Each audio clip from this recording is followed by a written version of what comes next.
Hi guys, Danny here. How are you doing? Happy Devil's Night. Hope you're enjoying yourself this evening. Maybe you're at a party, maybe you have a get together going, maybe you're just watching some scary movies on Shudder, who knows, or Netflix. Everybody's got such a great library out now. It's like I'm just going from streaming service to streaming service and watching all these awesome movies. I love it. I have Shudder, so as a horror fan, I feel like it's kind of like a must almost. But so it's kind of like this. I watch horror 365 days, but I love Halloween because I love the season because everybody gets into it and they kind of go the extra mile. And we've been talking about the Evil Dead franchise, and I decided to do that because I love the franchise and the comic was so great. All the comics are great. They've made so many. Dynamite is such a great Evil Dead library. And this comic, Army of Darkness Forever, wasn't different, and it was very loyal to the source material. So it kind of just reading it just makes you, some of it's almost word for word verbatim. It just makes you want to jump in and watch one of these movies. So I thought, since the movies kind of reset, that we'd kind of do that too. Each movie kind of resets itself with the mythology. It's the same, but it's different. So for example, the first one, The Evil Dead, which was directed by Sam Raimi, starring Bruce Campbell, made on a shoestring budget. We talked about that. These two guys from Michigan who've been best friends since junior high, and they decided to make a movie. They wanted to make something that would be played in drive-ins and that people would watch. So they figured, horror. So they set out in the woods. They literally knocked on doors, got money from dentists, lawyers, family, friends, doctors, I mean everybody. And they, literally it was like to the wire. And the conditions were like totally crazy. There's so much information if you look at any documentaries or listen to any of the mini podcasts Bruce Campbell and Sam Raimi have talked about, the guerrilla-like type conditions that they had to do in order to film this movie, which that's almost a movie into itself. But we started out with five kids, five Michigan State kids who decided to go up to this cabin in the woods before the movie, and they just want to hang out. So it's Ash, his girlfriend Linda, his friend Scott, his girlfriend, and Ash's sister. And before they even get there, some creepy things happen. Scott loses control of the wheel. They almost get hit a truck. And so, it's ominous from the very beginning. And the cabin is creepy as all get out. The bridge that we see in all the movies is like so creepy. Well, the later ones not so much, but they get there and there's a swing that's swinging by itself, and it stops swinging when he puts his key in the door. And I'm going to stop myself because as I'm doing this, like I said, I want to make this where if you have seen the movies, you'll enjoy our conversation. If you haven't, you'll want to. But they find in the basement this thing called the Necronomicon. It's a book made of human skin and inked in blood. And it has all these funerary incantations. It can release demons and so on and so forth, and just Scooby-Doo lots of stuff. And of course, Scott decides to read it, and you guessed it, all hell begins to break loose. I like this movie, has all these crazy camera angles. Sam Raimi is a great director. He's done so many movies, Darkman, um, Doctor Strange and Multiverse, but the part two is the Spider-Man. I'm so excited. I love this topic. Spider-Man, the original OG Tobey Maguire. He Drag Me to Hell, which is another good one. We should talk about that one day. But you can see hallmarks of his imprint in those films here. His first one.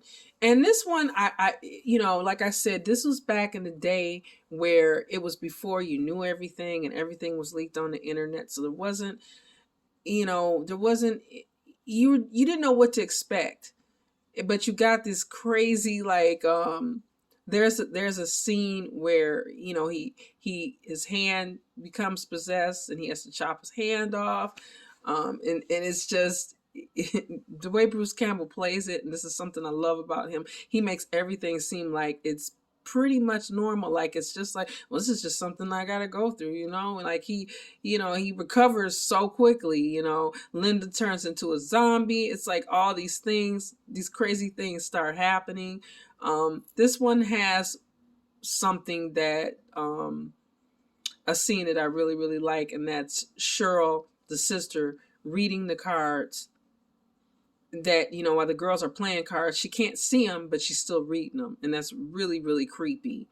But I thought this is not my favorite, but it is awesome. I thought it was just a crazy, bizarre movie with this character. And I, you know, that just, you know, he had like almost like a matinee idol, you know, Bruce Campbell has to him. And he's if you know him from Xena, Warrior Princess, you know, he was on that too. And I loved him every time he played with Xena. He had such great chemistry with her. But he's just able to play that kind of smart aleck, swashbuckling hero, but he doesn't quite want to be the hero, but he loves the attention he gets from being a hero.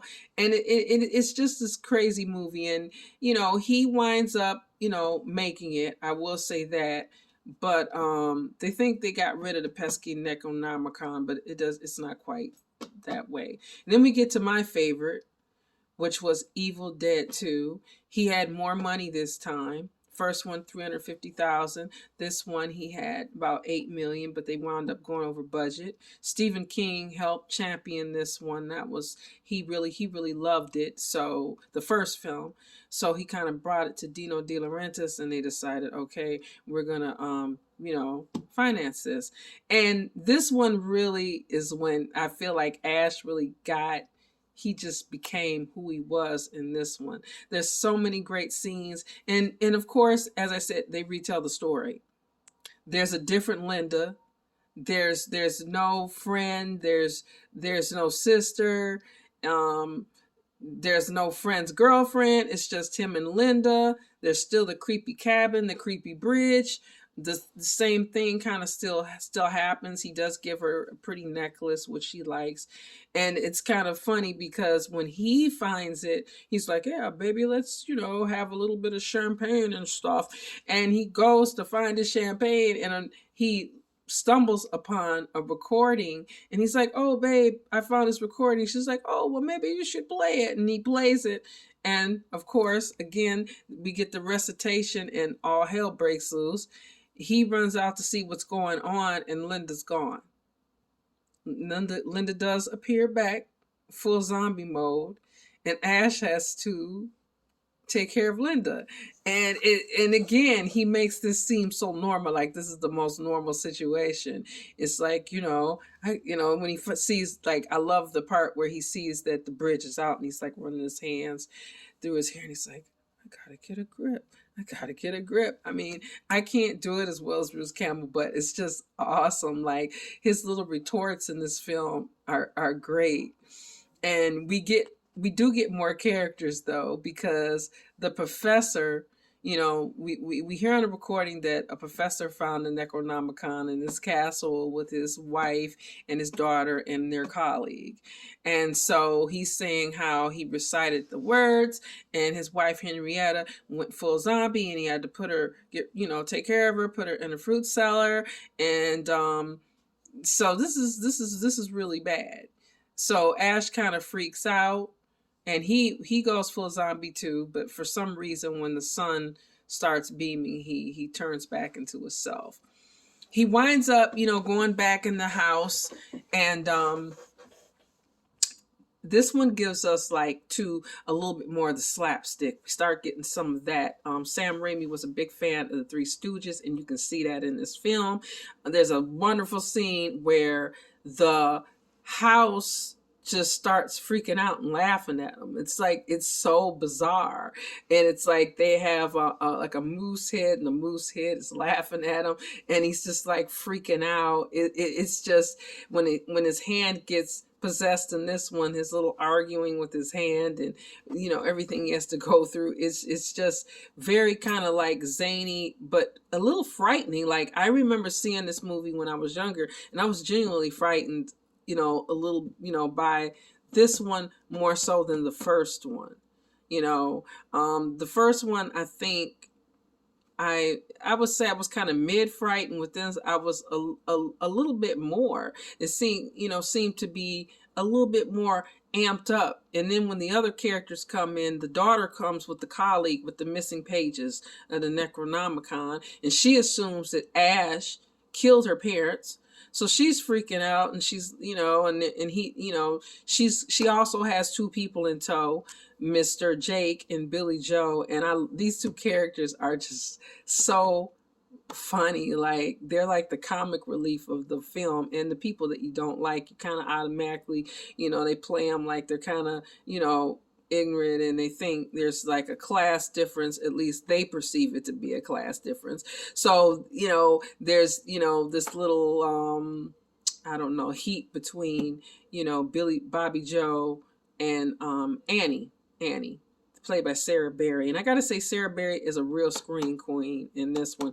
Her scream is like on point. Like, I don't know how she did it, but they come in, and they find out as they're listening to the recording, the daughter, that the mom is in the basement. And of course, the mom, played by Ted Raimi, Sam's brother, goes crazy. And there's this crazy scene where Henrietta attacks Ash, and it's just, you got to see it. Like, the special effects are just really crazy. And this one, like I said, you can really see it. And then there's a scene kind of where another favorite of mine, and this one is the dancing skeletons, which reminded me a little bit of Jason and the Argonauts. I'm sure they got it there. And also there's a part where they're holding hands, kind of not too long after Henrietta goes nuts, and Jake is shaking Billy Joe, and she's like, "You're squeezing my hand too tight." And he's like, "Sweetheart, I'm not squeezing your hand." And this is where we get her freaking out and going into the woods. And of course, that doesn't go well for her, guys. It does not. And he throws, of course, to get them out there to look for her, Jake throws the pages and down in the fruit cellar with Henrietta, which fruit cellar reminds me of Norman Bates' mom, by the way. That's where she was stored, in the fruit cellar as well. But they have to go down there and get them. And before they go, one of my favorite scenes where Ash he goes into the shed. We see Freddy's glove, because one of the grips, one of the special effects guys, actually was working on Nightmare on Elm Street 3 at the time. So eagle-eyed people to see Freddy's glove there. And he also gets his trusty chainsaw contraption, like, connected to his hand, which we talked about how that's kind of reminiscent of Aaron on Walking Dead, which Greg Nicotero was also involved in this. You'll find, there's a lot of similar names, in horror that just work together hand in hand. So it's kind of awesome. It's a great, like, community. But anyway, that's where we get the iconic groovy, and Ash has to save the day. Again, I don't want to tell too much, but I think what's really endearing to these films, I want to say so far, is really Bruce Campbell. I mean, you come for him. You come for his reactions, for his one-liners. The fact that he is, no matter what happens, he just kind of gets up. It's like we never really see him dejected. I mean, his girlfriend dies, all his friends, all this stuff is going on, and he's just like, I got to get a grip. I got to get it together. I'm going to, kick butt. I'm going to slay deadites. So that's really kind of one of the things that really endears it to me. And then we get to Army of Darkness. Now, Army of Darkness is not my favorite, but I like it. I appreciate it. Once again, we get a retelling of the story. It's Linda, but it's a different Linda. It's Bridget Fonda. And, still the same thing. They go to the cabin. We don't see Jake and Billy Joe and all that jazz. It's just him. And, the Necronomicon gets read. The demon gets in Linda. And he winds up being sent back into time. Which is, at that point, picks up where the second one left off. But in the second one, well, I won't say, but it, it changes it a little bit, because this time he's, in chains. These people have him. They think he's affiliated with their enemies, Henry the Red. You know, that's the name of, you know, that particular group. And so they're gonna basically execute him, and he gets thrown in this hole, and he winds up using his trusty Remington from S-Mart to take care of it, and they wind up letting him go, letting Henry go. But of course, you know, he wants to go back to his time, and in order to do that, he has to get the Necronomicon. He also has to say some words, but he's Ash, and does he remember those words correctly? No, guys, he does not. So he winds up, and there's a hilarious scene, again, kind of very Three Stooges, very slapstick comedy, physical comedy. With that, we also get mini Ashes in here. I love that, the mini Ashes attacking him. That scene alone is wonderful. You got to come for that. But he winds up releasing an evil Ash and this Deadite army, and they all have to come together and fight against it. There are two endings to this one. I won't say which one they went with, but the comic book it is loyal to the director's cut ending of this particular one. It is. This one, I don't know. I have to agree with something I saw in one of the documentaries, The Deadites, that one of the fans said that a lot of people who enter the franchise, depending on which movie you saw, you know, really colors what you like best. And I do find a lot of people who saw this one best enjoyed it. I have to agree with that statement. Like I said, I did not. So I don't know if it was, I couldn't really get into the Monty Python like vibe. I'm not a huge fan of them. I know a lot of people are, but I'm really not. I mean, they're okay, but I just don't, you know, but I don't know if it was that. I don't know if I felt like there was a chemistry with the girl Sheila that when they went back in time. I'm not really sure what it was. I mean, the battle at, you know, the end battle, I love. So I got that part I really, really loved. And I actually liked both endings, but I have to say that the director's cut is a little, I would say it's more dramatic. So I guess it kind of depends on, I don't know what you're looking for, but you know, for me, these movies have great childhood memories for me. This is during the video eras where they still had video stores. And we taped movies off HBO, you know. So Evil Dead was a movie that I watched, and Evil Dead 2 over and over and over again. It was really popular with, you know, our little crew. So there's a lot of good memories. So, and like I said, there's a lot of good memories with that character. And as somebody who's an aspiring artist, it's phenomenal what Sam Raimi and Bruce Campbell and, you know, Sarah Berry and everyone that was involved was able to do with a small amount of money they had and the conditions they had, and they still got it going. I mean, it was all the way down to the wire. They even had some discrepancy over the print at one point, and it was just crazy, but they got it done. And each time it was like he did better, he did more. And there's a lot of interesting podcasts about it. I really, you know, recommend it if you guys want to get deep into it. Evolution of Horrors talked about it. Bruce Campbell's been on, well, he hasn't been on that one, but they've talked about The Evil Dead. Bruce Campbell has been on Mick Garris's show. So there's a lot out there to listen to, and he's great. He's very interesting. I would love to meet him. That's like, you know, but yeah. I have to say that those have a special place in my heart. I like the newer ones, but those have a special place in my heart. Now, getting into the newer ones, let's talk about the you know, Evil Dead. Evil Dead was made in 2013 to star Jane Levy. You know, the guy who made it, he also made Don't Breathe, and it, you know, which was a very good movie. We got a chance to see that. And then this one, as we talked about yesterday, it's a lot more serious and a lot more amped up. There's not any silliness. they're coming in serious. They're coming in with drama. And there are some cool Easter eggs, like, Mia, Jane Levy's character sitting on top of Ash's car. Oh, I also forgot to mention an Army of Darkness when Ash opens up his trunk because he teaches them how to make gunpowder. There's an issue of Fangoria magazine in his trunk. And that's kind of a nod that not only did Stephen King champion the Evil Dead, but Fangoria did too. They were one of the early ones to ride for these films. So I thought that was awesome that he opens his truck and right next, I think it was the gasoline, there's an issue of Fangoria. So you can spot that too. But in this one, some of the Easter eggs we see are, we do get a brother and sister. Mia's sitting on Ash's car, which I think has got to be telling us this is the same universe.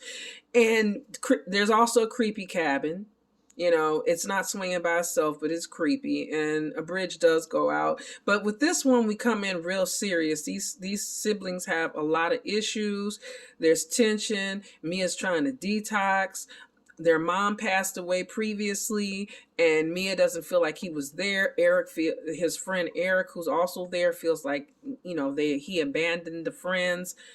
Olivia, the other friend, seems to have a crush on him. Then there's his girlfriend. And it's just all this heat and all this tension automatically just coming in. And another Easter egg is he gives her a necklace. So there's that symbolism as well, because if you remember, Ash gave Linda a necklace as well. So that was kind of cool. But they come in and she's detoxing. And like I said, there's all this tension with these friends. And then here they are in this really enclosed environment, and you feel it all through this movie. There's the tension. If you've ever been in a tension-filled situation, you know what I'm talking about, especially in a not a big place and not a big space. So we've already got that. Then you add the fact that she walks in, she's smelling something, it doesn't smell right. And they go down in the basement, they find all these animals and like voodoo type stuff and all this. And they find the Necronomicon, which Eric, in his wisdom, decides to bring back upstairs. And also in his wisdom, he also decides to open up this book and start reading it. I don't understand why people read things and they don't know what they're reading. I love reading. I'm a voracious reader. But I mean, you should know what you're saying. Know what you're saying, guys. Don't just say words and it's just like, oh my gosh. So he decides to do this. And of course, what happens? Well, he unleashes it. He unleashes the spirits. So, Mia, freaks out and, she wants to leave, and they've decided that they're not going to let her leave, and she gets upset and throws the necklace down and runs out in the woods. Now it's her turn to get attacked by the vines, and a controversial scene that was also in the very first Evil Dead film. That we'll just say she gets attacked by the trees. David finds her, he brings her back. She's taking a shower, and he gets upset because he finds that the dog is not okay. We'll just say not okay. And he thinks maybe she has something to do with it. He finds her, burning herself, which Eric is literally looking at the Necronomicon and seeing someone doing that. It's trying to get the spirit out. And so he decides, I'm getting my sister out of here. But guess what? The bridge is out. And now the fun begins, because demons and people are getting possessed. Olivia's attacking Eric with glass. It's just this crazy. It just goes from there, and it's very hardcore. It doesn't stop. This one is just complete, like, pedal to the metal. If just complete like abandonment. There's none of the lightheartedness, none of the jokes. It's a very, very much more serious film. And Jane Levy's performance, I loved it. She was excellent. If you get a chance to check her out in Castle Rock, we talked about that yesterday, as Jack Torrance, the Shining niece. But she is a tour de force in this. I freaking loved her in this movie. I loved her chemistry with David, with her brother. Everybody in here was good. The girl Olivia, I think she played in Cloverfield, but that was another good one too. We should talk about that one. But this one, I liked it. Different tone. All of these films are different, but it was still good and it still lived up. And we do get to see Ash But you have to wait. I'll just say you have to wait. But you do get to see Ash, and we do get to hear the words groovy, which I think is a great endorsement. I think that was his way of endorsing this movie. And I endorse it too. I say it's freaking groovy 5x5 because I love it.